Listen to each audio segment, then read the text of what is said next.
Ya, oke. Selamat malam ya, Jabes, Sam. Selamat hari Minggu. Sekarang kita syukur kita masih bisa bertemu kembali ya. Kita akan lanjut tentang seri doktrin manusia dan dosa. Kita belajar tentang apa itu dosa sekarang. Jadi lebih kepada bagaimana kita memahami atau mengenal bahwa apakah saya berdosa, di bagian apa, kenapa itu disebut dosa. Jadi ada hal-hal yang akan kita pelajari terkait dengan dosa. Jadi hal-hal mendasar yang perlu kita mengerti tentang dosa itu seperti apa, itu hari ini kita akan pelajari. Jadi malam hari ini saya berharap kita bisa memahami ini bukan sebagai pengertian atau pengenalan tentang dosa, tapi bukan untuk dipraktikkan ya teman-teman. Tapi ini sebagai sesuatu yang jadi pelajaran buat kita. Sekaligus juga ini memang saya tidak akan menyinggung langsung kepada penebusan Kristus, saya nggak langsung menyinggung itu karena memang pembahasannya adalah tentang penebusan, tapi lebih kepada memang tentang dosanya sendiri. Jadi nggak ada unsur-unsur tentang penebusan saya akan bahas hari ini. Nah, saya hanya akan membahas tentang dosanya itu sendiri. Jadi perlu kita tahu itu dulu. Oke, sebelum kita lanjut ya, kita berdoa. Sebelum itu saya share dulu ya.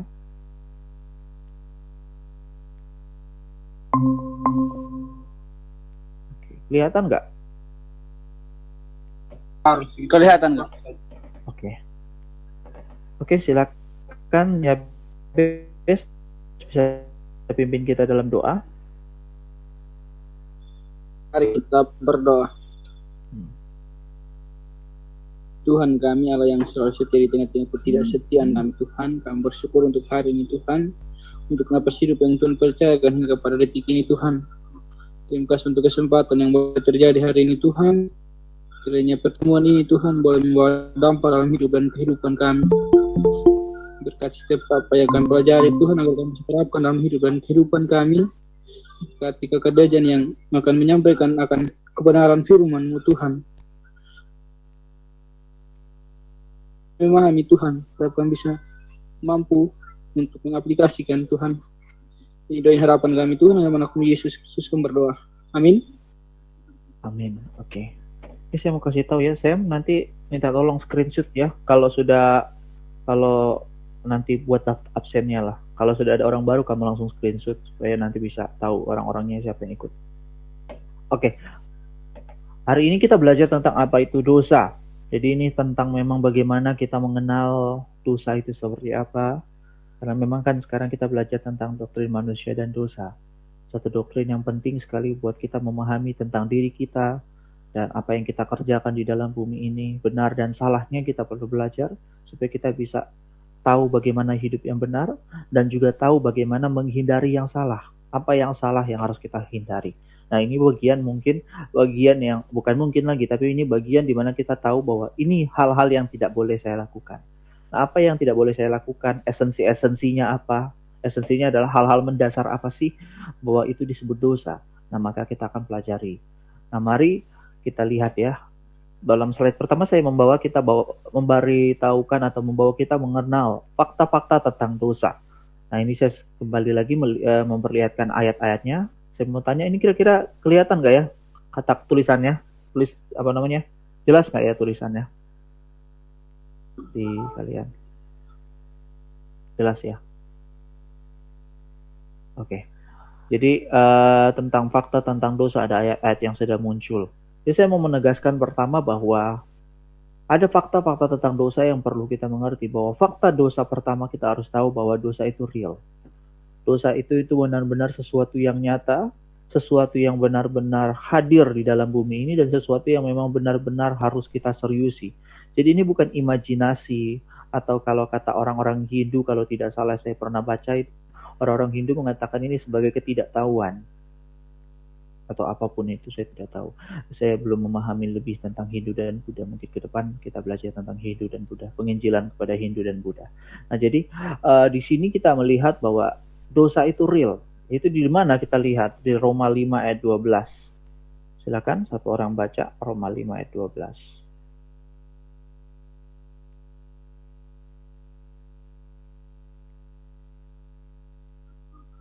Roma 5 ayat 12. Sebab itu sama seperti dosa telah masuk ke dalam dunia oleh satu orang, dan oleh dosa itu juga maut. Demikianlah maut itu telah menjalar kepada semua orang karena semua orang telah berbuat dosa. Nah, di sini mau menekankan bahwa maut saja ada, apalagi tentang dosa. Artinya adalah dulu memang Tuhan memberikan kita, ada kemungkinan kita ada kehidupan kekal di dalam bumi ini. Makanya ada pohon yang kita sebut adalah pohon, bukan hanya pohon pengetahuan yang baik dan yang jahat, tapi kalau kita baca di dalam Kejadian ada pohon buah yang membawa pohon hidup kekal di situ. Jadi kalau kita baca ya di dalam Kejadian itu, saya nggak sempat tulis itunya.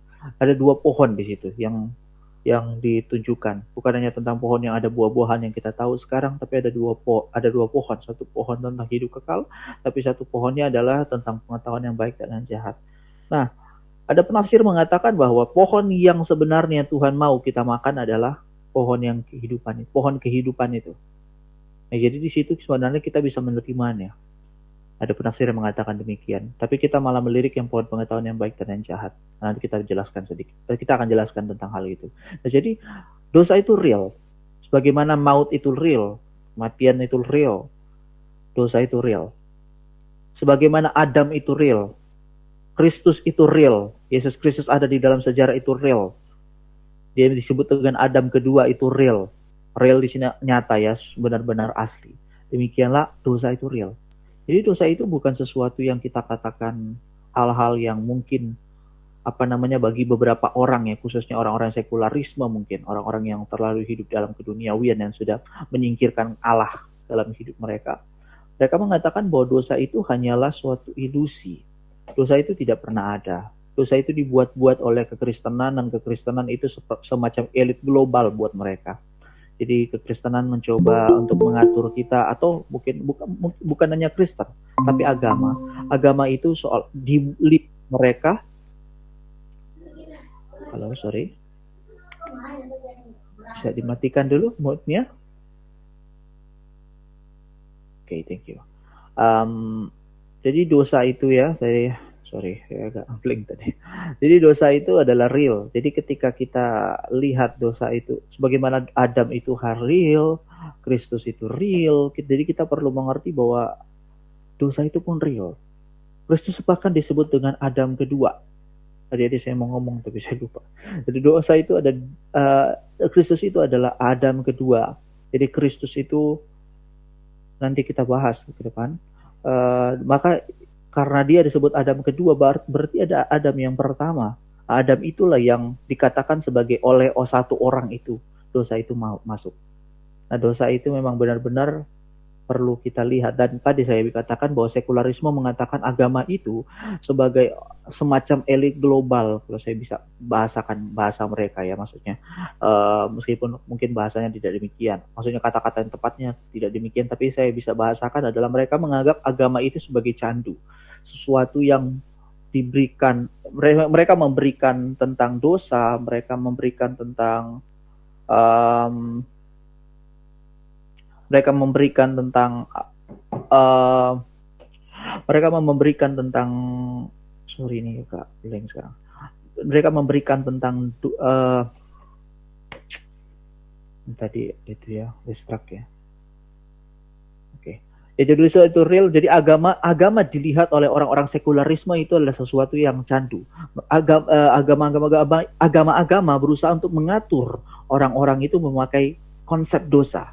Nah, jadi mereka merasa bahwa dosa itu sebenarnya tidak ada. Itu dosa itu memang sebenarnya itu hanyalah ilusi ya. Memang manusia demikian, bagi mereka demikian. Jadi mereka melihat dosa itu sebagai sesuatu yang hanya sebagai pengekang kita, alat mengekang orang-orang yang orang-orang mau dibawa ke gereja. Jadi itu bagi orang-orang sekularisme ya maksudnya. Jadi saya mau menekankan tadi dosa ini adalah real. Sebagaimana maut adalah real, Adam real, tapi banyak orang juga menganggap dosa itu tidak ada. Seperti tadi saya katakan sekularisme, karena mereka merasa agama-agama itu hanyalah agama itu candu, agama itu mencoba untuk membuat kita percaya sama agama-agama. Jadi mereka mengeluarkan konsep tentang dosa. Nah, ini sebenarnya berawal dari konsep manusia mereka sendiri. Konsep manusia mereka adalah manusia memang apa adanya seperti sekarang. Tidak ada yang namanya manusia itu diciptakan oleh Tuhan. Kalau kita tidak memahami manusia diciptakan oleh Tuhan, kita nggak akan sampai di dalam konsep manusia itu adalah manusia itu berdosa itu hal yang serius di dalam dunia ini. Hal serius yang harus dibereskan. Dosa itu adalah sesuatu yang harus dibereskan. Kalau kita tidak melihat manusia itu sebagai ciptaan Allah, bukan hanya ciptaan Allah, gambar rupa Allah, nanti kita akan singgung loh akibat-akibatnya, hubungan-hubungannya. Betapa pentingnya kita memahami konsep tentang manusia itu sendiri. Jadi kalau manusia itu sendiri kita tahu, manusia artinya esensi dirinya, tujuan hidupnya, dirinya siapa dan sebagainya. Kalau kita tahu itu, kita akan mengerti betapa seriusnya dosa itu. Nah, dosa itu real. Dosa itu memang sesuatu yang harus kita sadari. Dan karena kita sudah belajar manusia adalah ciptaan Allah, gambar rupa Allah, maka kita perlu mengerti juga tentang dosa itu real. Dosa itu benar-benar nyata. Sesuatu yang memang harus kita seriusi dalam pengertian sesuatu yang harus kita bereskan segera. Karena hal ini tidak disenangkan oleh Tuhan. Nah, jadi dosa itu real. Nah, kedua, kita bahas bahwa ada definisi-definisi tertentu yang akan kita lihat bahwa tentang dosa, yang juga nanti kita singgung di dalam slide ketiga, yaitu tentang awal mula dosa, yang ada dua konsep lain selainnya akan saya sampaikan di sini, tapi sebenarnya menyatu. Jadi konsep dosa itu ada deskripsi-deskripsi tertentu yang akan saya katakan nanti berikut itu adalah mencapai satu keutuhannya, membuat kita melihat lebih dan lebih lagi tentang dosa, supaya kita tidak terpaku dengan satu definisi. Nah, jadi kita melihat definisi-definisi dosa. Dosa pertama disebut sebagai pelanggaran akan hukum Allah, dan itu seringkali disebut oleh orang. Dan bahkan Alkitab juga memberi definisi demikian. Kalau kita lihat di dalam 1 Yohanes 3 ayat 4, kata itu muncul. Silakan satu orang baca. 1 Yohanes 3 ayat 4.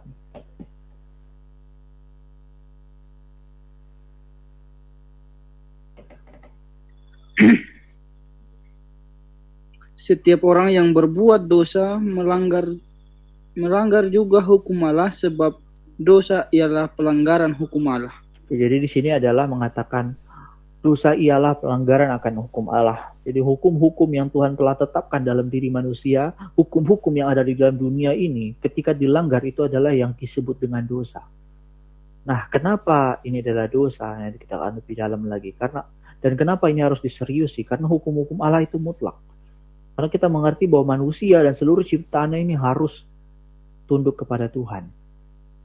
Nah, ini makanya saya sebut juga dosa itu melenceng dari jalan yang benar. Jadi Tuhan sudah menetapkan satu jalan yang benar yang sudah harus kita kerjakan. Kita harus hidupi.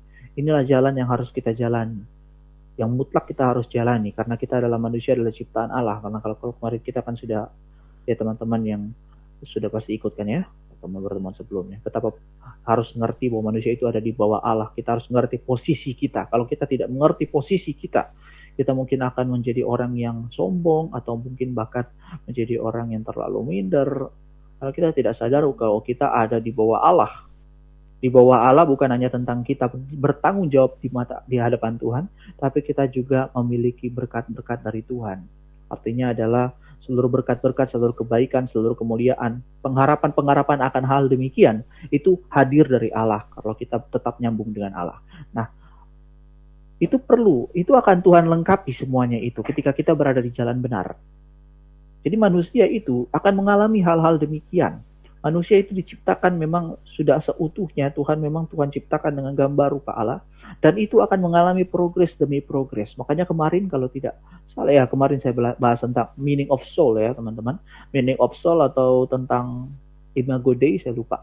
Saya mengatakan bahwa manusia itu suatu kelak nanti akan mengalami hidup, yang tentang manusia baru. Saya katakan manusia baru itu bukan sepenuhnya memang sama sekali tidak pernah ada dulu. Manusia baru itu adalah sesuatu gambaran dari manusia yang dulu yang pernah Tuhan ciptakan pertama kali, namun itu lebih baik. Artinya begini, Adam yang dulu itu, apakah lebih baik dari kita yang sekarang? Belum tentu. Karena nanti ketika kita mengalami manusia baru, kita akan mengalami hidup yang lebih baik daripada apa yang Adam miliki. Karena saya mengatakan bahwa manusia itu punya proses. Manusia itu ada satu progressive sanctification sebenarnya. Bukan hanya karena ada dosa, bahkan memang sebelumnya Tuhan sudah tetapkan manusia itu punya progresif. perubahan demi perubahan. Tuhan membentuk manusia itu akan mengalami hidup yang akan semakin baru, semakin menyerupai Kristus. Nah, itu akan mungkin kita pelajari lebih dalam dari kristologi. Jadi manusia itu punya jalannya. Nah, jalan ini yang harus kita jalani. Dan ketika sudah melanggar, itu makanya kita sebut dengan dosa. Nah, ini itu akan mengacaukan seluruh tatanan-tatanan yang Tuhan mau. Dan itu juga mengakibatkan kita menjadi orang-orang yang tidak mengalami rencana-rencana Allah dalam hidup kita. Makanya juga kebanyakan orang-orang yang orang-orang Israel banyak tidak mengalami apa yang Tuhan rencanakan, apa yang Tuhan katakan. Bukan berarti Tuhan itu menjadi orang yang ingkar janji, tapi karena kita yang melenceng dari apa yang sudah Tuhan arahkan. Sama lah kalau kita dengan bos kita, atau bukan bos lah, sama dengan guru kita. Guru kita sudah kasih arahan sama kita. Contohnya kita ada ujian. Ujiannya demikian loh, tugas kita harus lihat petunjuk-petunjuknya. Teman-teman kalau nggak lihat petunjuknya, teman-teman akan salah. Ada seringkali kebanyakan begitu. Orang-orang terlalu pede mengisi ujian-ujian. Kalau teman-teman pernah merasakannya, bapaknya sudah pernah bilang padahal, lihat dulu petunjuknya. Petunjuk-petunjukan yang ada di A, B, C kan pasti A. Di A itu kan ada petunjuknya, isilah apalah bagaimana, sebagaimana yang dia mau, itu yang akan kita harus jawab. Nah, kalau kita nggak lihat itu, kita mungkin akan jadi orang yang salah, meskipun kelihatannya kita anggap kita benar. Itu melenceng daripada yang sudah diharapkan. Nah, itu pelanggaran akan hukum Allah. Artinya manusia sudah punya hukum yang Tuhan tetapkan, dan itu wajib karena kita punya posisi ada di bawah Allah. Nah, manusia sudah harus melakukan firman Tuhan, sudah harus melakukan apa perintah Tuhan, tapi ketika dia melanggar, itulah dosa. Dosa itu juga disebut oleh Ibrani sebagai ketidaktaatan. Coba silakan Ibrani 2 ayat 2. Sebab kalau firman yang dikatakan dengan perantaraan malaikat-malaikat tetap berlaku, dan setiap pelanggaran dan ketidaktaatan mendapat balasan yang setimpal. Ya, dikatakan di situ adalah setiap pelanggaran dan ketidaktaatan mendapat balasan yang setimpal. Artinya adalah ketidaktaatan sesuatu yang memang kita katakan sebagai pelanggaran. Pelanggaran akan hukum Tuhan, karena memang ini tidak dikehendaki oleh Tuhan. Tuhan tidak senang dengan hal itu. Ketika kita tidak taat, makanya saya sebut di sini definisi berikutnya adalah pemberontakan. Karena memang kalau kita baca buku-buku atau artikel tentang dosa itu banyak sekali definisi-definisinya. Tapi saya akan bawa cuma 3. 6 dalam 3. Tapi ada dasar-dasarnya. Nah, jadi ketidaktaatan di sini dikatakan. Nah, jadi manusia ketika tidak taat kepada Tuhan, manusia di situ sedang berdosa. Dia melakukan satu tindakan melawan perintah Tuhan. Makanya dia melanggar. Dosa itu adalah sesuatu ketika kita tidak taat, kita tidak menaati apa yang sudah Tuhan lakukan. Lebih parah lagi kalau kita tidak mau dengar apa yang dia sudah berikan. Nah, ini lebih bahaya lagi. Kita sudah harus taat karena kita ada di bawah Allah. Kita bertanggung jawab di mata Tuhan. Kita bertanggung jawab di hadapan Tuhan. Kita bertanggung jawab kepada Tuhan. Bukan kepada siapapun. Bukan kepada orang-orang lain. Di dalam sesi doktrin manusia dan dosa, tema pertama kita sudah tahu itu. Bahwa manusia itu tidak boleh tidak untuk benar-benar ada di bawah Allah. Dia tidak boleh ada di bawah siapapun. Bahkan tidak boleh dibawa manusia apapun. Bukan berarti saya mau katakan kita tidak boleh dibawa bos-bos kita kalau kita bekerja, atau kita mungkin sebagai hamba Tuhan kita melawan langsung kepada pendeta-pendeta kita, bukan. Dalam pengertian begini, tanggung jawab kita semuanya itu akan tanggung jawabnya kepada Tuhan. Kalau Tuhan tempatkan orang lebih di atas kita, ya kita mengikuti mereka, menaati mereka selama tidak berdosa, itu kita lakukan karena kita melakukannya untuk Tuhan. Jadi mengerti ya, kita taat sama orang tua kita karena Tuhan menempatkan orang tua sebagai orang yang ada di atas kita. Tapi bukan berarti orang tua ada seorang yang harus kita sembah. Penyembahan, segala ketaatan-ketaatan yang full dalam diri kita itu kita berikan kepada Tuhan. Jadi kita harus mengerti itu. Jadi manusia itu tidak taat kepada Tuhan, itu hal yang serius. Bahkan ketika dia tidak taat kepada orang tua, padahal Tuhan sudah suruh kita taat kepada orang tua. Selama memang itu adalah sesuatu yang tidak berdosa, maksud saya ya. Memang ada hal-hal yang tidak ada hal-hal orang tua tertentu yang mengajarkan kita hal-hal tidak baik, dan itu memang harus kita beritahukan, mungkin lebih tepatnya kita harus beritahukan karena kita harus hormat kepada orang tua kita. Ini sebagai gambaran kan, kalau kemarin kita belajar tentang manusia, tubuh manusia itu manusia menjadi refleksi dari kehadiran Allah, dan juga refleksi dari bagaimana berhubungan dengan Tuhan, ya kan? Nah, bagaimana kita sebagai orang manusia kita melihat Allah itu seperti apa, itu melalui refleksi dalam diri kita, dalam kehidupan nyata kita. Termasuk ketika orang tua ditempatkan itu sebagai gambaran otoritas Tuhan. Nah, ketika kita berhadapan dengan orang tua, kita harus hormat, ya kan? Sebagaimana kita hormat kepada Tuhan, karena Tuhan yang memerintahkan. Nah, jadi ketika kita tidak taat kepada orang tua, atau tidak hormat pada mereka, itu sebagai suatu pemberontakan. Suka tidak suka, meskipun mungkin kadang-kadang kita tahu secara kehidupan nyata, mungkin ada orang tua kita seringkali tidak menyenangkan buat kita. Tapi selama itu tidak berdosa, saya katakan itu, ayolah kita belajar untuk tunduk, kita belajar untuk rela. Bagaimana kita mau rela untuk Tuhan kalau kita tidak belajar rela juga dengan orang tua kita, tidak hormat kepada orang tua kita, tidak memberi sesuatu yang baik kepada orang tua kita, tidak sopan kepada orang tua kita. Itu hal kecil loh. Kan Tuhan katakan kita harus setia pada perkara kecil. Hal kecil itu kalau kita tidak bangun, ya kita, hal besar Tuhan tidak bisa percayakan sama kita. Atau bukan hanya tentang hal besar deh, mungkin kita bukan tipe orang yang mau memiliki hidup dalam kehidupan perkara besar, tapi lebih tepatnya, ya bagaimana kita bisa melayani Tuhan kalau kita tidak hidup kita tidak hidup di dalam ketaatan yang Tuhan perintahkan, khususnya dalam hal orang tua atau di dalam hal-hal yang lain. Jadi ketidaktaatan adalah bagian dari dosa. Nah, selain itu kita melihat bahwa dosa itu artinya adalah hidup yang kehilangan kemuliaan Allah. Nah, maka saya sebut di sini adalah hidup yang tidak tepat sasaran. Hidup yang tidak tepat sasaran. Jadi hidup yang benar-benar tidak masuk kepada apa yang sudah diharapkan oleh Tuhan. Karena manusia telah kehilangan kemuliaan Allah. Kita baca Roma 3:23. Silakan.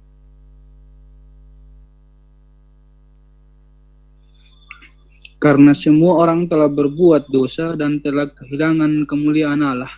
Nah, di situ dikatakan, karena kalau kita sudah baca ya kemarin bahwa kemuliaan Allah itu setara dengan pengertian gambar Allah. Ya, kita sudah belajar kemarin ya. Ini memang sudah.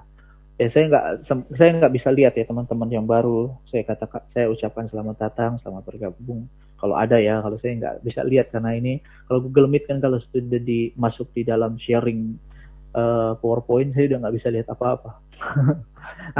Jadi pertemuan-pertemuan yang sebelumnya itu memang harus kita ingat ya. Maksudnya teman-teman yang sudah lama ikut juga ya, lebih khususnya ya, teman-teman semoga tidak melupakan apa yang sudah dipelajari. Kalau teman-teman mau screenshot ini pun juga tidak apa-apa. Selesai itu teman-teman screenshot. Nah, ke depan saya juga akan bagikan kepada teman-teman yang ikut, saya akan bagikan per materi-materinya. Selama teman-teman punya Gmail. Jadi nanti saya minta Gmail entah kapan lah. Jadi saya mau ingatkan bahwa semua yang kita pelajari kemarin itu ada kesinambungan. Kita sudah belajar tentang posisi manusia, selama kita belajar tentang doktrin manusia, sudah posisi manusia, teologi tubuh, makna dari jiwa, imago Dei atau gambar rupa Allah, itu semua harus diingat. Nah, kalau kita kan sudah bilang ya, kehilangan kemuliaan Allah, kemuliaan itu salah satu gambaran tentang gambar Allah. Nah, jadi hidup dosa itu adalah hidup yang kehilangan kemuliaan Allah. Makanya kata Agustinus, salah satu teolog, mengatakan kejahatan itu tidak ada. Dia agak kelihatan ekstrim bagi kita mungkin. Kejahatan itu tidak ada. Tuhan tidak menciptakan kejahatan. Kejahatan itu ada karena ketiadaan kebaikan. Jadi dia mengatakan bahwa terang itu tidak ada karena terang itu hanya ketiadaan kegelapan. Kejahatan pun tidak ada. Kejahatan itu hanya ketiadaan kebaikan. Tuhan menciptakan semuanya baik. Dan kejahatan adalah perlawanan atau ketiadaan kebaikan dalam diri kita. Kita meniadakan kebaikan yang harus kita kerjakan. Dan manusia itu akhirnya tidak tepat sasaran yang Tuhan mau. Manusia harusnya demikian, tapi tidak tepat sasaran. Meleset dari harapan. Nah, ini seringkali juga sebagai suatu definisi yang dipakai oleh beberapa hamba Tuhan sekarang atau para teolog-teolog. Dosa itu adalah artinya meleset dari sasaran atau tidak tepat sasaran. Nah, jadi kita mengerti ya dari 3 definisi awal. Nanti kita juga akan ambil juga 2 konsep tentang dosa lagi nanti di dalam slide berikutnya. Manusia itu memang dosa itu real. Manusia itu berdosa ketika dia melanggar hukum Tuhan, dia melenceng dari jalan yang benar, dia tidak taat, dia berontak kepada Tuhan, dan dia hidup kehilangan kemuliaan Allah. Gambar rupa Allah itu tidak dihidupi dalam dirinya. Ya, mungkin kita bisa sebut juga adalah firman Tuhan kita tidak hidupi dalam diri kita. Dan ini masalah, teman-teman. Masalah sekali. Kalau ketika kita tidak hidup di dalam firman Tuhan, kita tidak berusaha untuk mengalami hidup yang memuliakan Tuhan, atau hidup yang menyatakan kemuliaan Tuhan di hadapan orang lain, ya kita itu akan salah. Sebagaimana tadi saya agak singgung tadi, kalau kita tidak menyatakan kemuliaan Allah, contohnya di dalam bentuk kehormatan, menghormati orang tua kita, nah itu sebagai bagian, sebagai pemberontakan terhadap Tuhan. Padahal hidup kita itu bertanggung jawab di hadapan Tuhan. Itu sebagai ketidaksopanan kita kepada Tuhan. Kenapa sih kita harus sopan kepada Tuhan? Karena kemarin-kemarin kita sudah belajar posisi kita ada di bawah Tuhan. Harus ngerti dulu posisi kita. Kalau posisi kita tidak jelas, ya kita hidup juga tidak jelas. Maksud saya di sini adalah ketika posisi kita tidak tahu, posisi kita di dalam alam semesta ini sebagai di bawah Allah, kita tidak akan hidup sebagai orang-orang yang merasa bahwa hidup kita harus bertanggung jawab di hadapan Tuhan. Padahal hidup kita itu di bawah Allah. Makanya semua yang disebut dosa itu hanyalah sesuatu yang Allah apalah itu. Karena kita tidak sadar bahwa hidup kita di bawah Allah dan bertanggung jawab atas seluruh hidup kita di hadapan Allah. Tubuh kita milik Tuhan, jiwa kita milik Tuhan. Itu sebagai hal yang harus kita jaga. Hal yang harus kita persembahkan. Tubuh kita harus dipersembahkan, kata Alkitab. Jiwa kita harus kita bangun sebagaimana rohani yang Tuhan mau. Nah, jadi kita perlu mengerti hal-hal demikian supaya kita terhindar dari yang salah. Karena tadi saya sudah mengawali ya, apa yang kita pelajari adalah bagaimana kita memahami manusia itu sendiri, bagaimana kita tahu yang benar. Kalau dosa, kita tahu yang benar, dan dalam bagian dosa adalah kita tahu bagaimana menghindari dari hal yang salah. Salah satu bagian yang salah itu adalah salah satu ini, ketika kita tidak hidup menyatakan Allah dalam hidup kita. Seringkali memang nggak gampang ya kita menyatakan Allah, menghadirkan Allah dalam hidup kita. Maksudnya kita menjadi Allah, bukan menjadi Allah ya, menjadi benar-benar gambaran Allah di tengah-tengah dunia ini. Bagaimana sih Allah kalau ada di bumi ini, kira-kira dia akan lakukan apa? Pernah nggak pikir demikian? Saya dulu pelajaran pertama saya ya teman-teman, waktu saya mulai bertobat, pelajaran pertama saya adalah saya masih umur 15 atau 16. Saya belajar untuk apapun yang saya hadapi itu saya berpikir, kira-kira kalau Kristus sedang dalam posisi seperti ini saya lakukan, Kristus akan lakukan apa? Saya selalu mikir begitu waktu masih kecil. Karena saya tahu bahwa saya harus hidup seperti Kristus. Itu pelajaran pertama saya melekat dalam diri saya. Jadi ketika ada sesuatu tindakan apapun atau satu peristiwa apapun, saya memikir, kira-kira kalau Kristus ada di saat seperti ini, Kristus ada di posisi saya sekarang ini, keadaan saya sekarang ini, kira-kira dia lakukan apa? Ini perlu direnungkan. Makanya kita selalu diajarkan untuk merenungkan firman Tuhan. Merenungkan bukan berarti mengetahui. Merenungkan artinya kita memahami sedalam-dalamnya dan mengaplikasi. Artinya kita melihat, oh iya ya, kira-kira benar, iya ya benar ya, benar-benar. Oh ya, seperti ini ya tuh yang harus saya hidupi. Jadi itu sebagai satu devosi. Renungan kan itu sebagai istilah devosi. Satu hidup bagaimana kita melihat itu dan kita aplikasikan dalam hidup kita. Nah ini yang harus kita sadari. Bahwa hidup kita harus senantiasa merenungkan Tuhan, berdevosi. Makanya saya memulai MBA kita di semester ini adalah tentang ibadah. Supaya teman-teman bisa bagaimana mempersembahkan hidup kita, tubuh, mempersembahkan jiwanya, atau mempertanggung jawab terhadap jiwa itu dengan memahami teologi ibadah kemarin. Jadi teman-teman, saya bikin seluruh bukan kurikulum ya, programnya ini memang punya arah dan tujuan ya teman-teman. Ya seringkali saya juga nggak ngomong arah dan tujuannya. Saya harap teman-teman ngerti. Ya ini saya juga kemukakan supaya teman-teman juga bisa, ya ada kesempatan saya mengemukakan supaya teman-teman bisa melihat betapa pentingnya teman-teman ketika sudah ikut semua apa yang sudah diajarkan di dalam MBA, itu sebagai pelajaran yang bukan hanya sebagai pengetahuan berhenti di saya tahu, tapi saya lakukan, saya memahami. Jadi teman-teman perlu mengerti itu.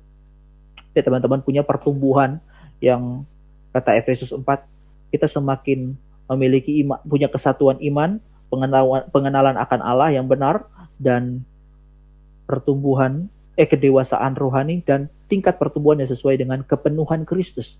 Ya kan? Kalau teman-teman pernah baca di dalam Efesus 4 ayatnya ke, saya coba lihat lagi. Efesus 4 ayatnya ke, Efesus 4 ayat yang ke, sorry. Efesus 4 ayat 13. Teman-teman kan pernah belajar ya di LKA, saya ajarin tentang pelayanan itu seperti apa. Sang pelayan itu membangun orang bukan untuk menjadi orang baik-baik saja, tapi menjadi orang yang semakin serupa dengan Kristus. Karena kalau kita baca Efesus 4, seluruh pelayanan-pelayanan itu digambarkan. Bagaimana kita melayani, arah dan tujuannya apa, yaitu supaya kita semua orang-orang yang menjadi pelayan Tuhan itu ada di dalam tubuh Kristus, dan kita membawa seluruh diri kita, seluruh tubuh Kristus ini menjadi satu kesatuan. Iman, pengetahuan yang benar tentang anak Allah, itu perlu maksudnya teman-teman. Perlu yang namanya kita merenungkan firman. Nah, dosa itu adalah ketika kita tidak melakukannya. Kita tidak tepat seperti apa yang Tuhan katakan. Kita tidak tepat seperti apa yang Tuhan mau. Karena kita tidak mau mempelajarinya mungkin. Atau kita tidak mau merenungkannya kembali dan sebagainya. Jadi dosa itu adalah kehilangan kemuliaan Allah. Jadi ini adalah sebagai gambaran keutuhan tentang dosa yang nanti kita juga akan singgung lagi tentang definisi-definisi yang dua definisi berikutnya. Tapi saya bawa dua definisi berikutnya kenapa terpisah, karena itu akan membahas hal yang berbeda. Hal yang nyambung dengan tema yang kedua. Bukan tema yang kedua, poin besar kedua. Jadi semuanya hanya menggambarkan keutuhan tentang dosa. Jadi bukan ambil satu definisi, bukan. Tiga-tiganya itu gambaran tentang dosa. Hanya coba menggambarkan dosa itu seperti apa. Nah pertanyaannya adalah, kalau memang dosa adalah pelanggaran, berarti dia punya tingkatan. Betul punya tingkatan, tapi tetap sama-sama adalah dosa. Kalau kita bisa saja, ini gambaran tentang tingkatan dan bagaimana Tuhan melihat bahwa sama-sama adalah dosa. Tapi memang ada penekanan berat. Yang lebih berat seperti apa? Berat bukan hanya berat dosanya, tapi berat hukumannya. Matius 11 ayat 20-24, silakan. Yesus mengecam beberapa kota. Lalu Yesus mulai mengecam kota-kota yang tidak bertobat, sekalipun di situ ia paling banyak melakukan mujizat-mujizatnya. Celakalah engkau Korazim, celakalah engkau Betsaida, karena jika di Tirus dan di Sidon terjadi mujizat-mujizat yang telah terjadi di tengah-tengah kamu, sudah lama mereka bertobat dan berkabung. Tetapi aku berkata kepadamu, pada hari penghakiman, tanggungan Tirus dan Sidon akan lebih ringan daripada tanggunganmu. Dan engkau Kapernaum, apakah engkau akan dinaikkan sebagai ke langit? Tidak, engkau akan diturunkan sampai ke dunia orang mati. Karena jika di Sodom terjadi mujizat-mujizat yang telah terjadi di tengah-tengah kamu, kota itu tentu masih berdiri sampai hari ini. Tetapi aku berkata kepadamu, pada hari penghakiman, tanggungan negeri Sodom akan lebih ringan daripada tanggunganmu. Jadi, apakah ketika kita berbohong demi kebaikan itu salah? Itu tidak salah. Tetap salah. Semuanya dosa. Karena kita melanggar hukum Tuhan. Tuhan konsisten dengan firman-Nya, konsisten dengan hukum-hukumnya. Dan memang tapi ada tingkatan. Ada suatu tingkatan, dan ini akan berguna sekali di dalam etika Kristen sih sebenarnya. Berkaitan dengan etika Kristen.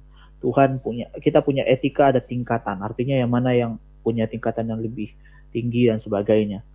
Ini akan berhubungan terkait sekali dengan ketika ada di dalam peperangan, seperti apa kita berhadapan. Peperangan kan itu membunuh orang itu. Tapi bagaimana melihatnya? Ini bicara tentang etika Kristen, namun kita tidak bahas itu ya. Etika Kristen mungkin kita bahas di dalam semester depan, karena akan membahas tentang gereja. Jadi Kristologi akan kita bahas di dalam April, Mei. Nanti Juni mungkin kita nggak tahu ya bagaimana. Saya harus punya banyak persiapan karena saya ada di kampus, dan di kampus itu Juni itu memang adalah tutup semester, dan kemungkinan akan banyak orang-orang akan hadir lagi. Jadi saya harus siapkan diri. Saya nggak tahu nanti bagaimana bulan Juni, apakah MBA akan jalan di bulan Juni. Tapi yang pastinya adalah semester depan itu akan jalan gereja, dan ada kemungkinan etika Kristen kita bahas tentang peperangan, tentang hukuman mati dan sebagainya. Oke, kita lanjut. Jadi dosa itu tetap punya tingkatan yang lebih berat atau lebih ringan. Oke, kita sekarang bahas tentang awal mula dosa. Jadi kan ada pertanyaan, kenapa kalau begitu, apakah Tuhan memang tidak bisa menciptakan manusia itu dengan seperti yang Tuhan mau, atau jangan-jangan dosa itu adalah ciptaan Tuhan? Nah, itu akan dibahas di dalam awal mula dosa. Nah, dari sini saya mau menegaskan pertama bahwa Allah tidak menciptakan dosa. Karena dikatakan Kejadian 1, dosa itu Tuhan menciptakan semuanya sungguh amat baik. Itu dibaca di mana? Kita lihat coba satu.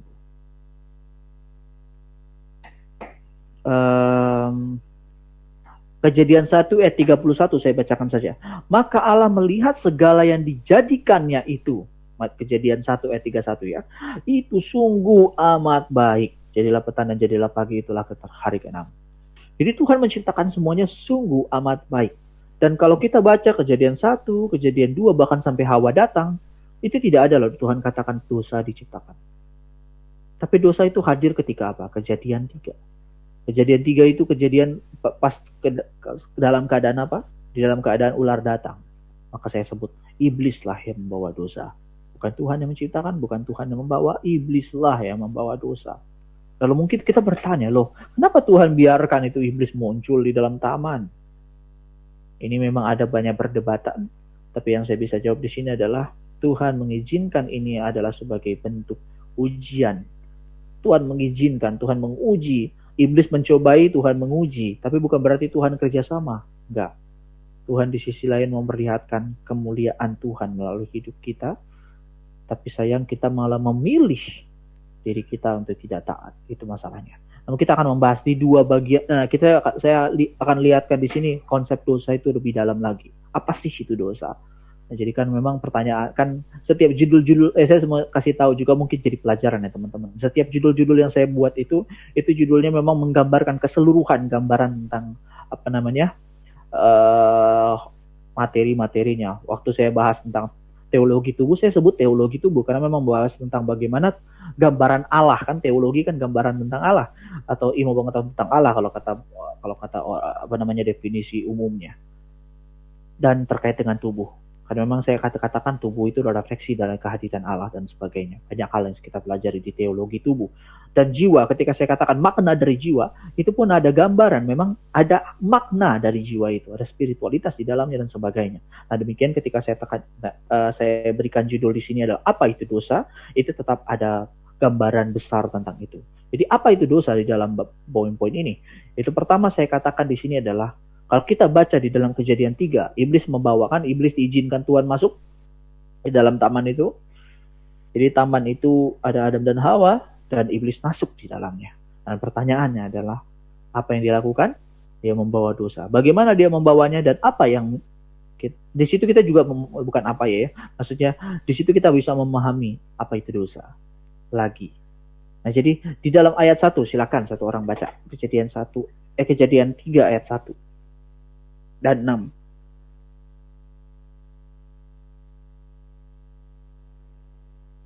Silakan.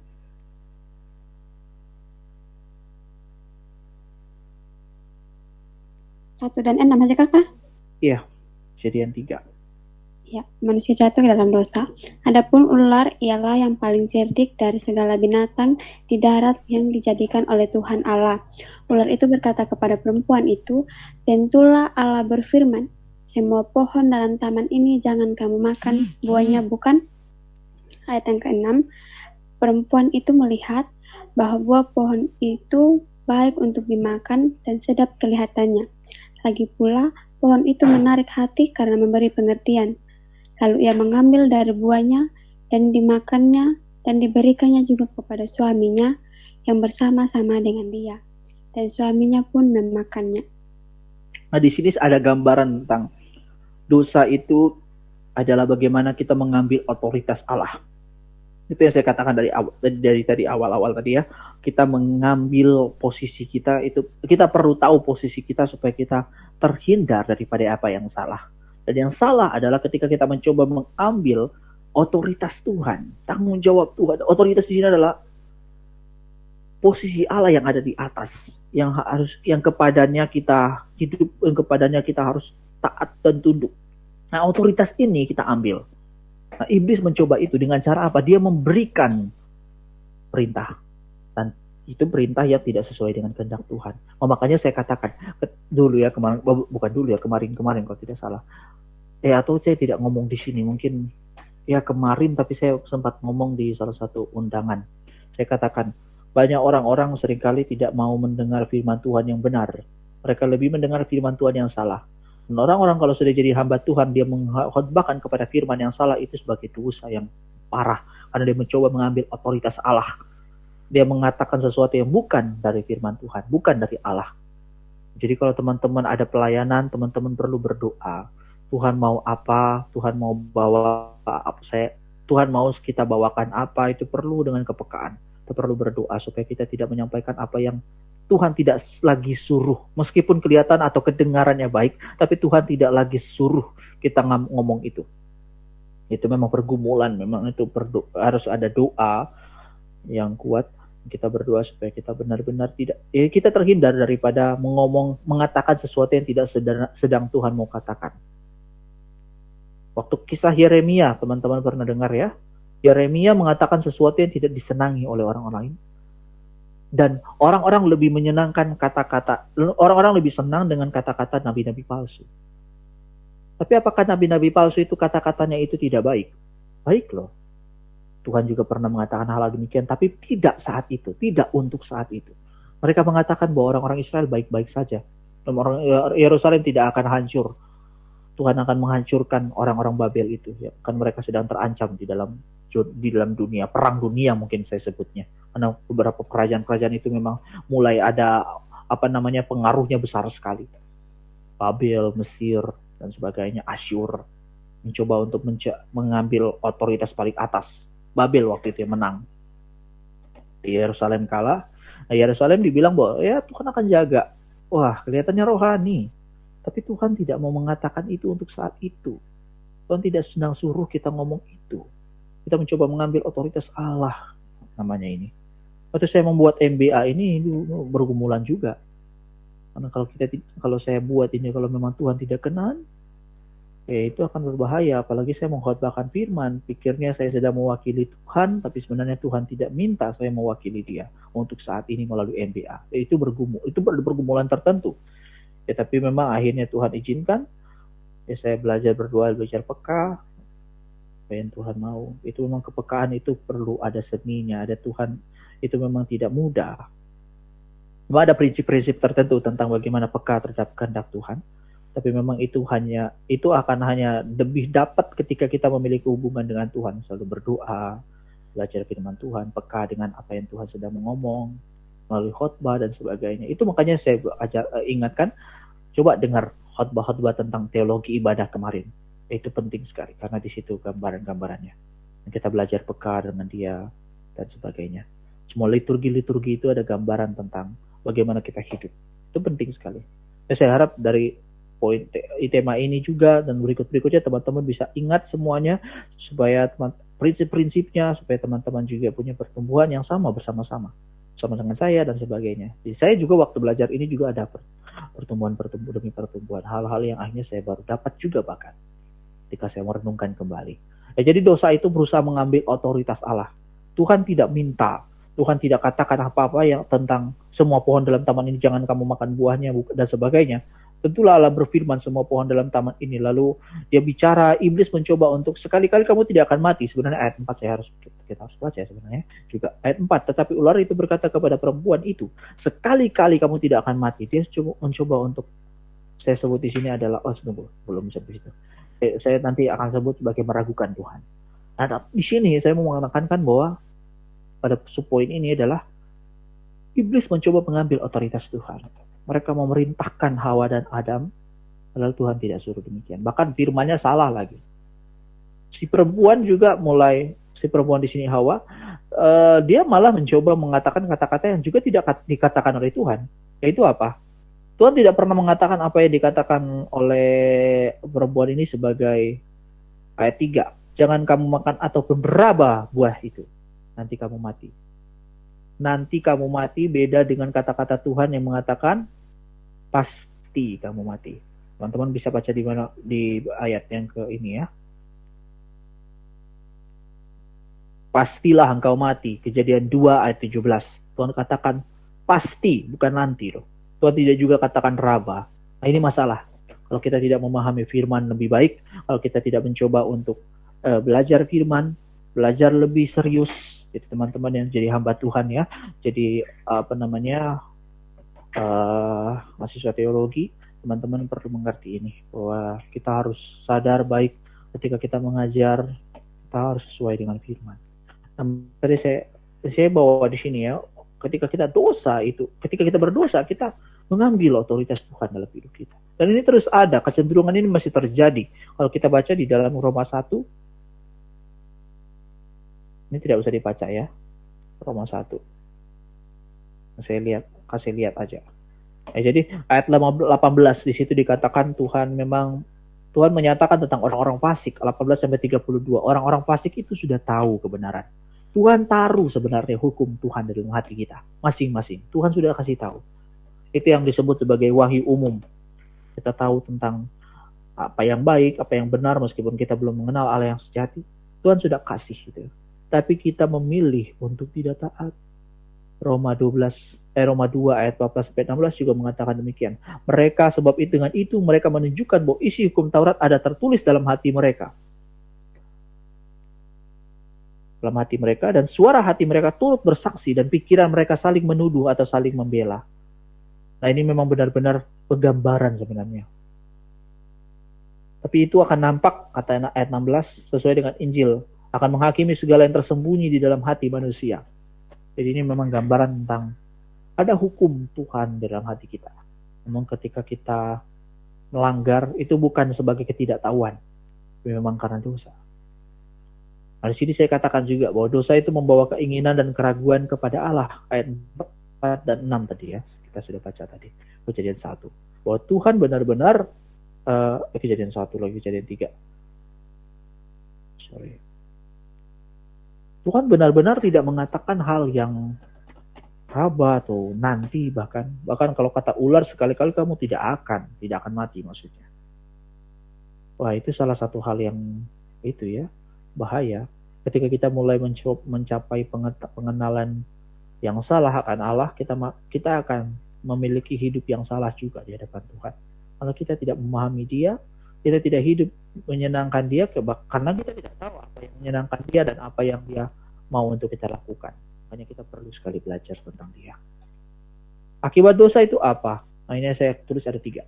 Pertama, bahwa dosa itu akhirnya dosa itu menjadi universal. Silakan satu orang baca.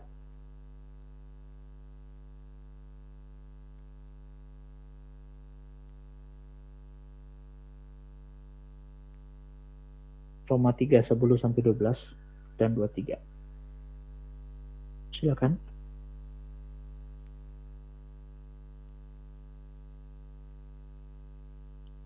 Seperti ada tertulis, tidak ada yang benar, seorang pun tidak.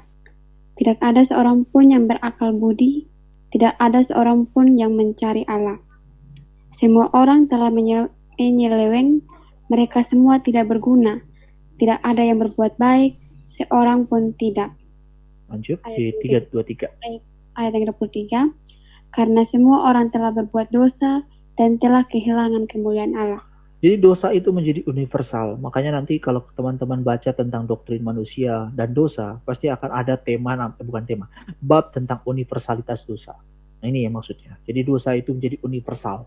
Dosa itu menjadi masuk ke dalam seluruh lini kehidupan manusia. Bukan lini ya, seluruh manusia. Seluruh manusia akhirnya menjadi orang berdosa dan tidak ada yang benar, kalau kata ayat 10 tadi. Tidak ada yang baik, semuanya menyeleweng. Jadi ini ungkapan juga ya sebagai kebahayaan dosa, keseriusan dosa, kesadaran kita akan dosa. Ya, nanti mungkin akan ujung-ujungnya tentang kesadaran akan penebusan Kristus, tapi saya akan nggak bahas itu. Tapi betapa pentingnya kita tahu penebusan itu, kita harus tahu dulu dosa itu seperti apa. Dosa itu menjadi universal, semua tidak terkecuali, termasuk kita semua, kita tercemar dan semuanya tidak ada yang benar di hadapan Tuhan. Jadi omong kosong kalau kata orang manusia itu punya kebaikan lah, atau omong kosong lah manusia dikatakan dia bisa melakukan kebaikan tanpa pertolongan Tuhan. Gak bisa. Butuh anugerah memang. Dosa itu universal. Seluruh hidup kita itu menjadi tercemar sebenarnya. Bahkan saya katakan di sini adalah sejak lahir manusia sudah berdosa. Kisah kelahiran Yakub dan Esau kalau teman-teman baca, Yakub dan Esau itu berkelahi di dalam kandungan. Berkelahi siapa yang mau lebih duluan keluar juga. Semua harap teman-teman tidak punya pengalaman demikian ya. Wah, ada perkelahian di dalam kandungan ya, bagian perempuan. Dan juga ini memang ada gambarannya juga ayatnya di dalam Mazmur 51 ayat 7, silakan.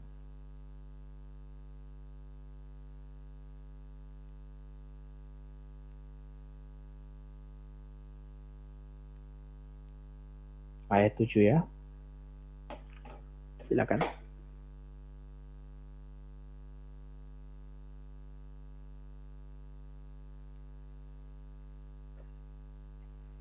Halo. Sesungguhnya dalam kesalahan aku diperanakan, dalam dosa aku dikandung ibuku. Nah, di situ kita jelas sekali ya teman-teman. Semua kita itu sejak dari kandungannya itu sudah berdosa. Makanya penting sekali untuk penginjilan kepada anak-anak. Anak-anak itu tidak ada yang tidak berdosa. Anak-anak tidak diajarkan apa tentang dosa pun mereka berdosa. Karena sejak kelahiran pun mereka sudah ada berdosa di dalam dirinya. Karena melalui Adam semua manusia telah berdosa. Jadi teman-teman perlu sadar ini. Perlu sadar akan penginjilan kepada anak-anak sekalipun. Kalau teman-teman jadi mahasiswa teologi sekarang, teman-teman perlu memikirkan bagaimana teman-teman bisa menginjili anak-anak, memberitahukan tentang Yesus Kristus, memberitahukan diri mereka adalah orang berdosa, memberitahukan tentang dosa itu seperti apa. Dosa itu bukan hanya tentang tindakan, tapi apa yang saya katakan dari kemarin dari beberapa tadi poin yang sebelumnya maksudnya. Bahwa ketika kita mulai melanggar, kita ada keinginan untuk meragukan Tuhan, kita ada ketidaktaatan bahkan. Semuanya itu adalah bentuk-bentuk, semuanya itu adalah esensi-esensi dosa.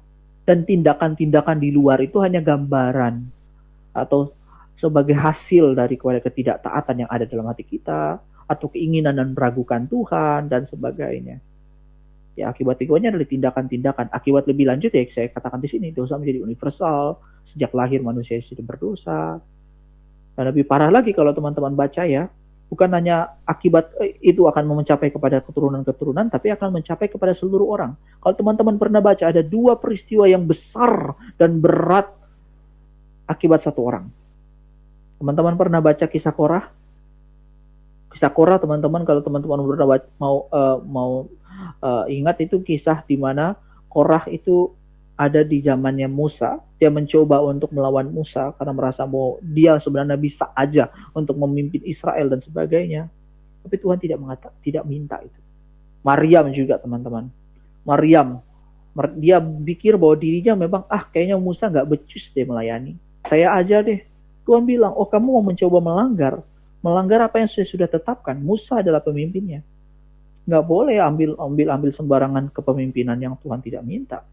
Maria mencoba ambil, akibatnya apa? Maria menjadi orang kena kusta. Korah pun demikian. Kalau teman-teman pernah baca Korah.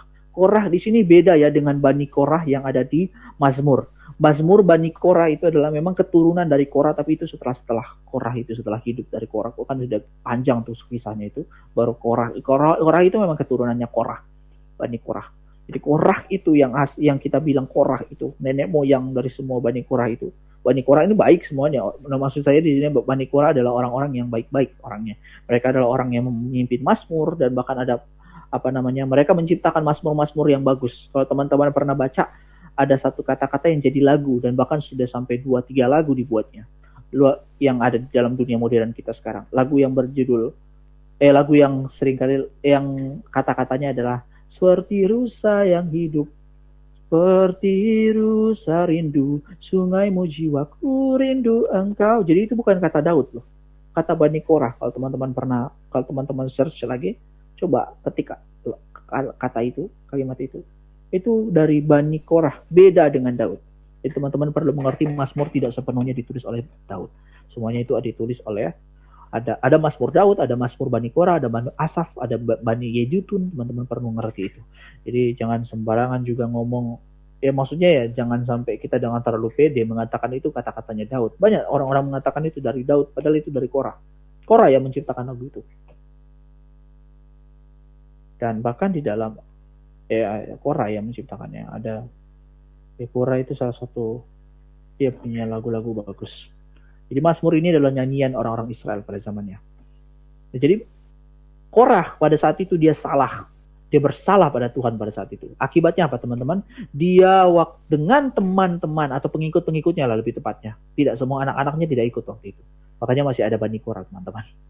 Jadi teman-temannya, pengikut-pengikutnya akhirnya yang melawan sama-sama dengan Korah itu ditempatkan dalam satu tempat. Tuhan saat itu membelah tanah menjadi dua. Dan akibatnya seluruh manusia-manusia yang ada di atas tanah itu ditelan hidup-hidup, termasuk Korah. Teman-teman, itu besar sekali akibat satu kesalahan orang itu, akibat Korah pengikut-pengikutnya itu mati.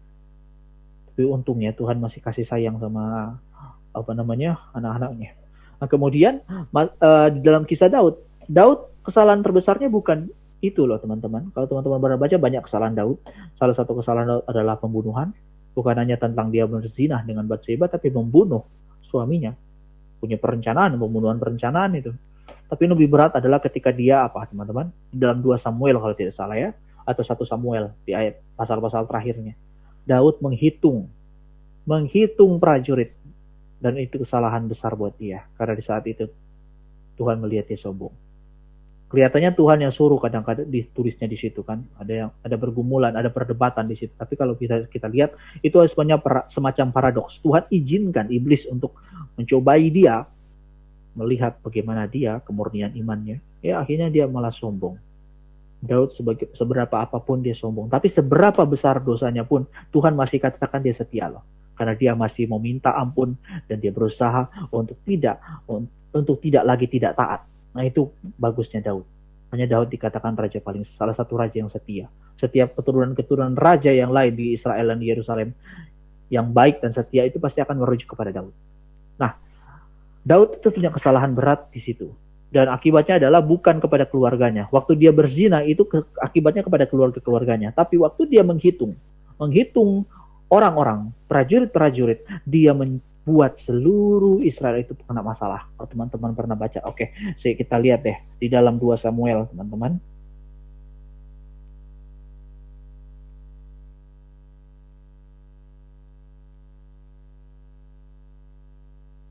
Oh, bukan 2 Samuel, 1 Samuel. Pasal yang 31 pasti. Ini memang ayat-ayat terakhir ya.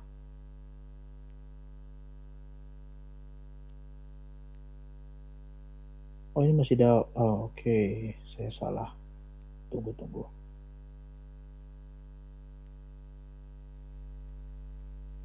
Tunggu ya.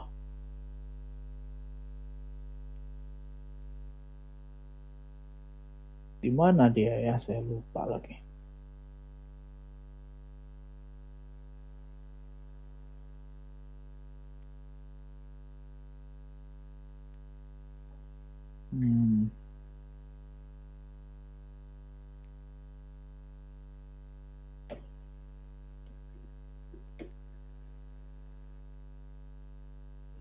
Ah, 2 Samuel 24 ayat 10 teman-teman coba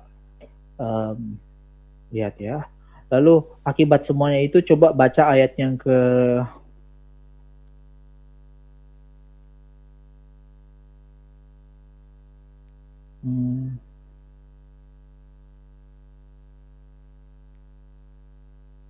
Coba teman-teman baca ayat yang ke-13 sampai 15. Silakan. 2 Samuel 24 ayat 13 sampai 15. Silakan.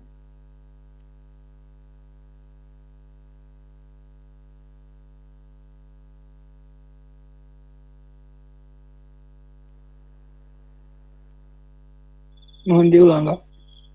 2 Samuel 24 ayat 13 sampai 15.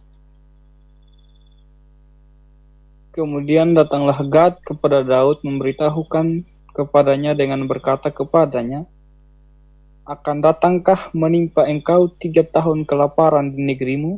Atau maukah engkau melarikan diri 3 bulan lamanya dari hadapan lawanmu, sedang mereka itu mengejar engkau?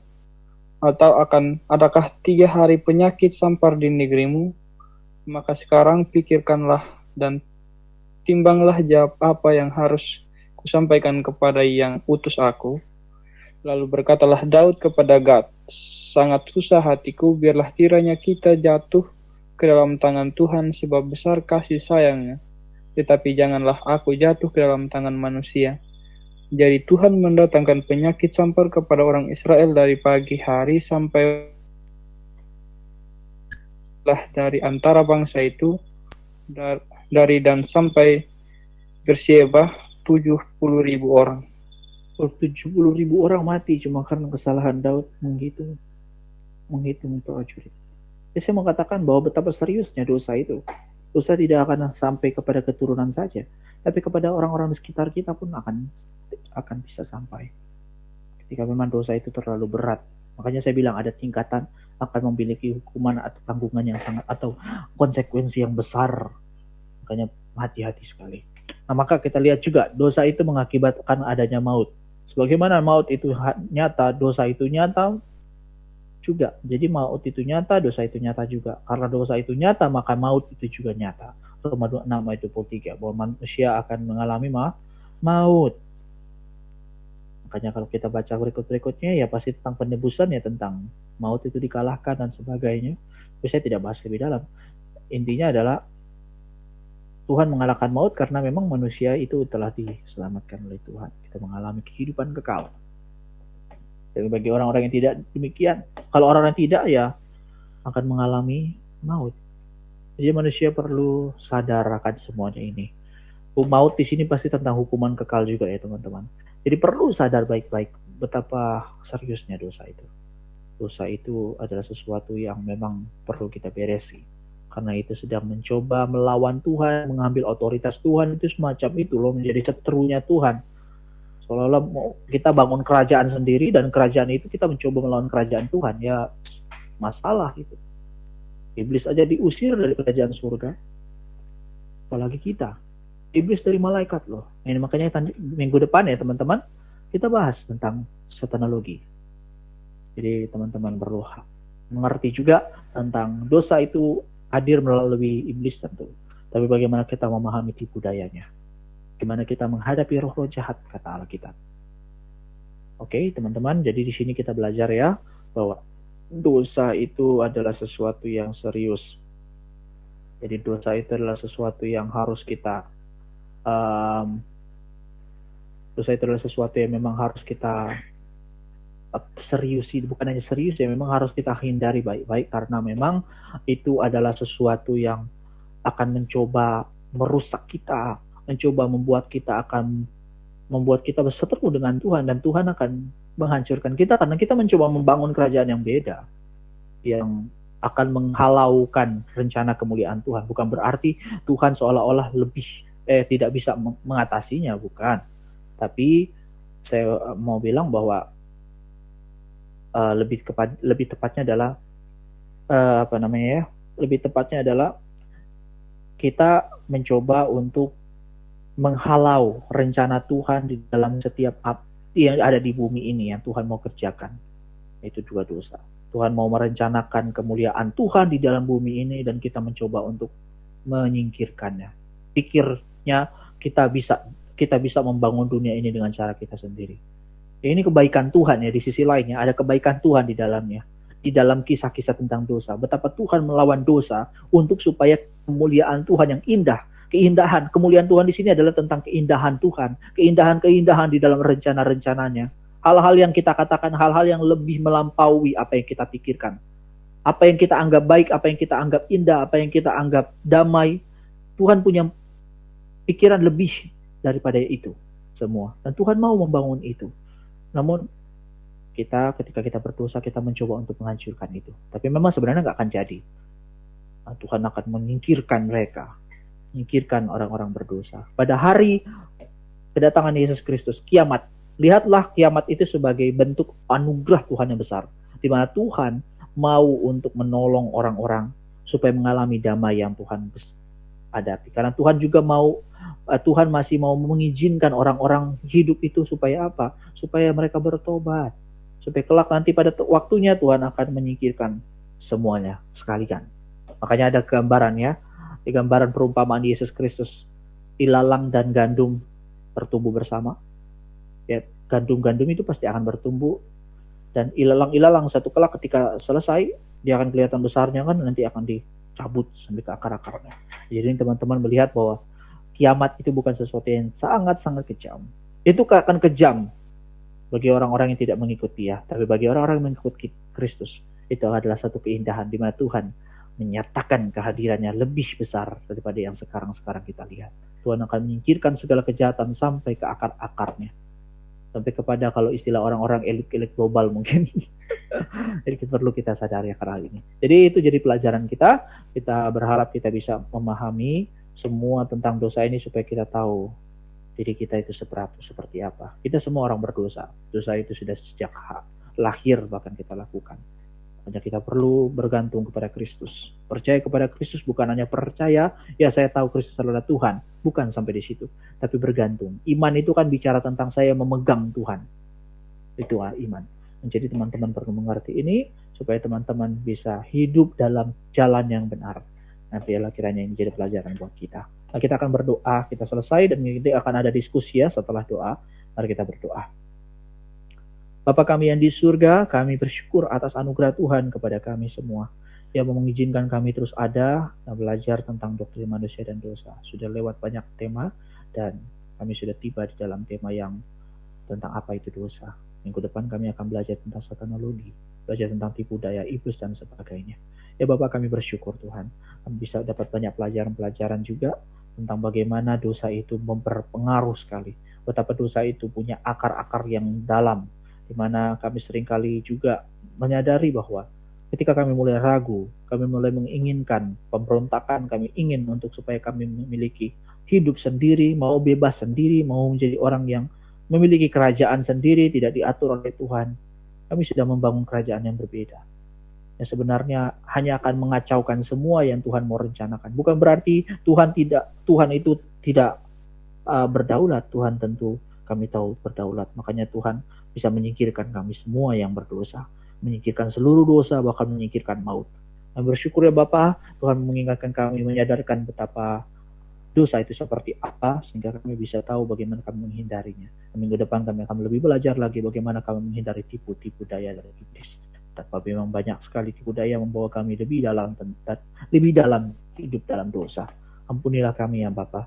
Dan seringkali juga kami melanggar, seringkali kami tidak taat, seringkali kami membangun firman sendiri, sehingga hidup kami dibangun atas identitas yang tidak benar, identitas yang tidak diperkehendaki oleh Tuhan. Ampunilah kami juga ya Bapa, yang juga hidup mencoba mengambil otoritas-Mu, yang juga mencoba untuk meragukan Engkau, meragukan firman Tuhan, meragukan Tuhan, sehingga hidup kami seringkali mencoba melawan Tuhan, dan merasa bahwa Tuhan tidak becus, dan hidup kami malah banyak dipengaruhi atau dikuasai oleh kekecewaan kepada Tuhan. Tolonglah kami ya Tuhan, ampunilah kami, belas kasihanlah kepada kami, supaya hidup kami bisa hidup dalam jalan yang benar. Anugerahkanlah kami iman, anugerahkanlah kami kekuatan hidup yang sungguh-sungguh berkenan di hadapan Tuhan, karena hidup kami bertanggung jawab di hadapan Tuhan. Terima kasih ya Bapa, di dalam nama Tuhan Yesus Kristus. Amin. Ya, selamat malam ya teman-teman. Sekarang kita sudah masuk di dalam sesi diskusi. Saya ingatkan lagi ya, kita sudah selesai dalam tema yang saya sudah lupa nih tema keberapa. 1, 2, 3, 4, 5. Ini ke 5 kalau tidak salah. Tema ke-6 adalah tentang, ya saya mau ucapkan selamat datang ya, selamat bergabung untuk Milka Dewa. Ya, ini Milka Dewa dari mana nih sebelumnya nih? Kalau boleh tahu sebelumnya. Dari Sumba Kakak. Oh, oke. Temannya ya berarti ya. Oke, saya sedikit share ya buat Milka juga yang mungkin baru datang ya. Sedikit share tentang brosurnya. Jadi ini kan udah banyak sekali nih. Jadi kita belajar banyak tentang seri doktrin manusia dan dosa. Jadi nanti kita akan sampai di satanologi dan kovenan Allah. Jadi doktrin manusia dan dosa, dua hal ini berkaitan. Semuanya berkaitan tentu. Jadi teman-teman bisa belajar. Kovenan Allah, bagaimana kita belajar tentang hubungan Allah dengan umatnya lebih dalam daripada sekedar waktu kemarin belajar teologi tubuh. Bagaimana sih kita memiliki perjanjian dengan Allah dan sebagainya. Mengapa kita menerima anugerah dan sebagainya. Jadi itu yang perlu akan diajarkan berikut-berikutnya. Jadi ya teman-teman, saya share ini. Itulah. Oke, kita masuk dalam sesi diskusi. Kira-kira ada yang teman-teman mau tanyakan, yang mau gitu. Oh juga perlindungan ya, selamat datang, selamat bergabung lagi ya perlindungan. Iya bang. Oke, Halo. kita datang lagi. Oke, kalau ada pertanyaan silakan ya. Perlindungan atau teman-teman yang lain mau ada pertanyaan silakan. Atau ada mau diskusi atau mau sharing sedikit tentang firman Tuhan yang baru kita pelajari silakan. Oh, Sam tadi ada mau itu. Puji Tuhan ya Pak, dari ini akhirnya kita lebih mengerti kalau menempatkan diri kita di atas Tuhan itu adalah sudah dosa. Pak, saya mau bertanya, kalau misalnya kita kan tahu dalam gereja di era postmodernisme ini kan banyak yang doa klaim, kayak misalnya aku klaim janjimu itu kan maksudnya, atau kayak seperti positif negatif thinking, oh kalau kamu ngomong positif nanti pasti jadi terjadi gitu. Nah terus ada lagi yang klaim, wah bisa kena kutuk gitu, padahal kan Galatia 3:13 sudah menceritakan Yesus sudah mati di kayu salib, dan itu kan sebenarnya mereka sudah meremehkan apa ya, maksudnya kayak seperti Yesus apa yang harus dibuktikan lagi, kan Alkitab udah jelas dituliskan gitu ya. Tapi masih banyak aja yang doa bilang tolak dalam nama Yesus, kalau ada kata negatif atau apa itu kan sebenarnya mereka sudah menempatkan diri mereka di atas Tuhan, Pak. Bisa dikatakan seperti itu nggak ya? Bisa aja ya. Jadi maksudnya ketika kita mulai menempatkan, ya ini memang pergumulan sih bagi mereka ini enggak, karena memang di sisi lain ada yang ada Alkitab mengatakan kita mengingat janji-janji Tuhan, kita katakan janji-janji Tuhan kepada Allah, ada yang memang ada demikian. Tapi memang ketika kita sudah mulai menyuruh-nyuruh Tuhan, kesan dalam menyuruh-nyuruh Tuhan itu yang masalah. Artinya kita memaksakan kehendak kita kepada Tuhan. Karena kalau kita berdoa, seharusnya kita kan berdoa seperti Tuhan Yesus berdoa, yaitu ada kata-kata, jadilah kehendakmu seperti kehendak, jadilah kehendakmu bukanlah kehendakku. Itu kan yang perlu di dalam doa. Jadi ketika kita berdoa ya biarlah Tuhan punya kehendak yang jadi, bukan kehendak kita yang jadi. Jadi itu masalah memang di sisi lain. Tapi memang kita perlu punya pergumulan untuk mengatakan itu. Karena memang ada ayat yang mereka pakai adalah Tuhan biarlah kita mengingat janji-janji Tuhan. Jadi itu di sisi lain ada bagian itu. Tapi ya kita hanya lihat aja langsung dari motivasi. Motivasi apakah mereka mencoba untuk menyuruh Tuhan, memaksakan Tuhan, atau memang sebagai sekedar janji, Tuhan kau telah berjanji, dan sebagainya. Tuhan Yesus kan juga pernah berdoa demikian. Kalau dibaca Yohanes 17. Ini kita akan renungkan itu di dalam Sabtu depan di LKA ya, Lilin Kerajaan Allah. Teman-teman yang bagi yang ya Lilin Kerajaan Allah. Tentang cerita sang pelayan. Kita bahas di dalam Yohanes 17 itu. Nah, Yohanes 17 itu Tuhan malah minta, permuliakanlah anakmu ini. Oh, kelihatannya menyuruh-nyuruh Tuhan tuh. Tapi memang kalau mengingat janji Tuhan, memang di sisi lain ada benarnya. Tapi sekali lagi, kalau menyuruh Tuhan, apalagi kita bukan siapa-siapa bagi Tuhan. Dalam pengertian kita siapalah. Ya kalau sekedar mengingat janji Tuhan, dengan satu sikap yang hormat ketika berdoa di hadapan Tuhan, itu baru.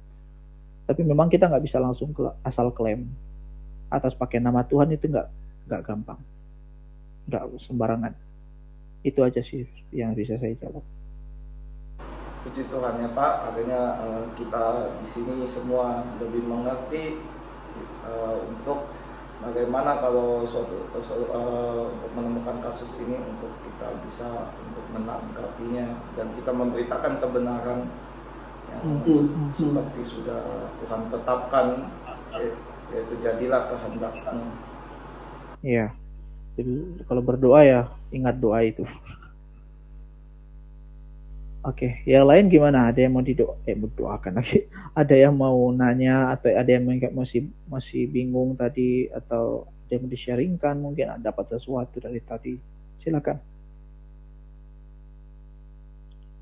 Dari Milka kan baru datang ya. Milka, mungkin ada yang mau ditanyakan yang mungkin kamu bingung tadi atau mungkin kamu miss dari pembahasan tadi, silakan.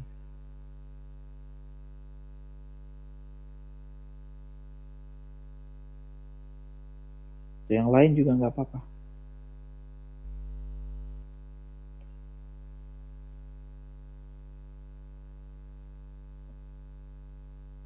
Nggak ada kah? Tidak jelas lah ya teman-temannya. Yabes, ada yang mau ditanyakan atau perlindungan?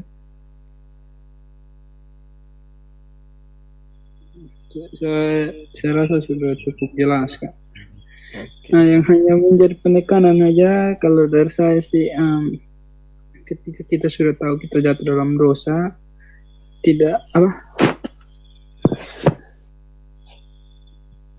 Tuhan tidak meninggalkan kita begitu saja, tetapi Dia begitu cintanya Tuhan kepada kita, sehingga Dia harus merelakan anaknya yang tunggal. Jadi ketika kita sudah tahu Tuhan merelakan anaknya, bagaimana dengan respon kita sebagai orang Kristen? Apakah kita hura-hara dengan ketika kita sudah senang, kita sudah ditebus?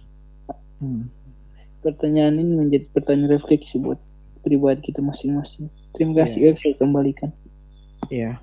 Ya memang karena tadi saya bahas tentang dosa ya, lebih kepada dosa. Ini juga di pelajaran buat kita nanti yang sudah ditebus Kristus, supaya tahu apa sih dosa itu, supaya kita jauh-jauh daripada hidup yang sudah ditebus tapi melanggar, sudah ditebus tapi mencoba mengambil firman Tuhan yang sendiri, itu bahaya.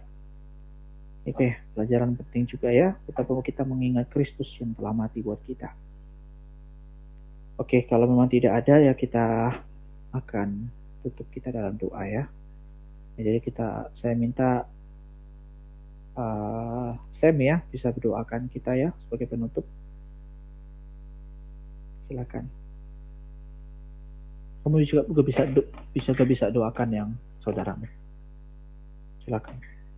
Bapa di dalam surga, di dalam anaknya yang tunggal Tuhan Yesus Kristus, malam ini kami berdoa ya Tuhan, untuk pertama kami puji syukur Tuhan, kami naikkan padamu kalau kami semua dapat dikumpulkan di sini Tuhan. Kiranya biarlah kami semakin mengerti Tuhan apa itu dosa dan apa makna dosa Tuhan, dan mendalami Tuhan, dan Tuhan kiranya memberikan anugerah pada kami selalu Tuhan, untuk selalu bisa menjaga dan mengawasi diri kami dari dosa Tuhan.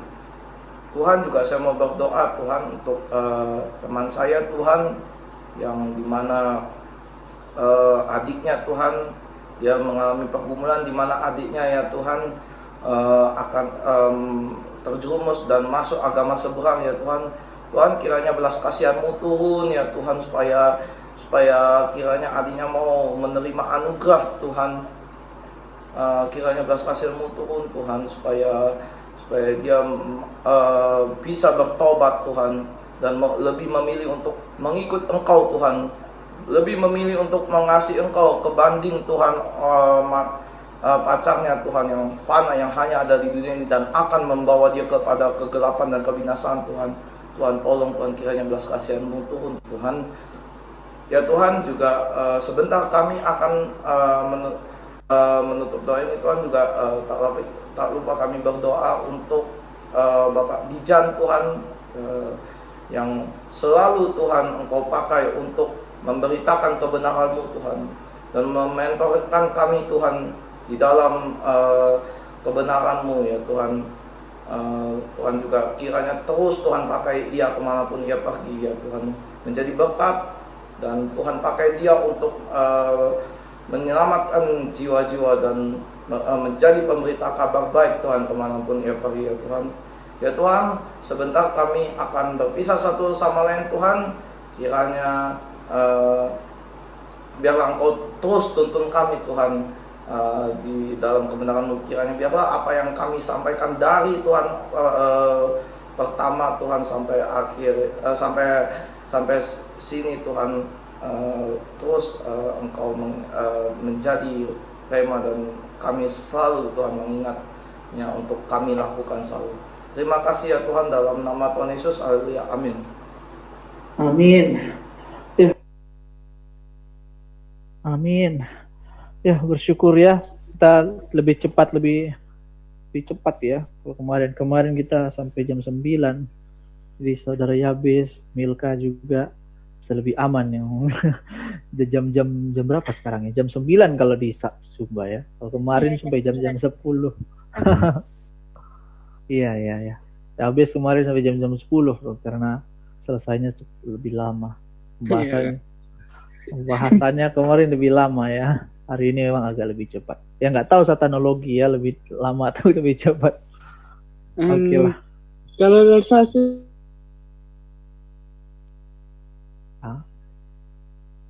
itu paling cepat kan daya tangkap dari setiap itu minimal pasti setiap daya tangkap dari seseorang itu untuk mendengarkan sesuatu hal pasti 15 menit itu paling itu.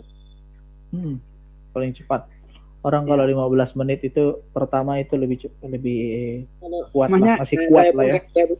Ini pendengar itu daya tangkap itu paling 15 menit itu sudah mentok untuk bisa fokus. Ya, lebih 15 menit awal ya. Iya. Memang itu dimengerti ketika ada KKR regional 15 menit paling awal itu adalah 15 menit yang harus kita pakai baik-baik. Kalau KKR regional diajarin bahwa sampaikan dulu intinya di awal-awal tuh. Biasanya begitu.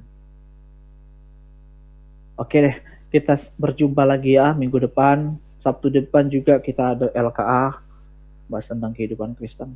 Khususnya tentang bagaimana kita membangun cerita sebagai seorang pelayan Tuhan. Oke, sampai jumpa. Tuhan Yesus memberkati. Shalom. Terima kasih Kak. Shalom. Oke, sama-sama. Shalom. Sama-sama. Shalom.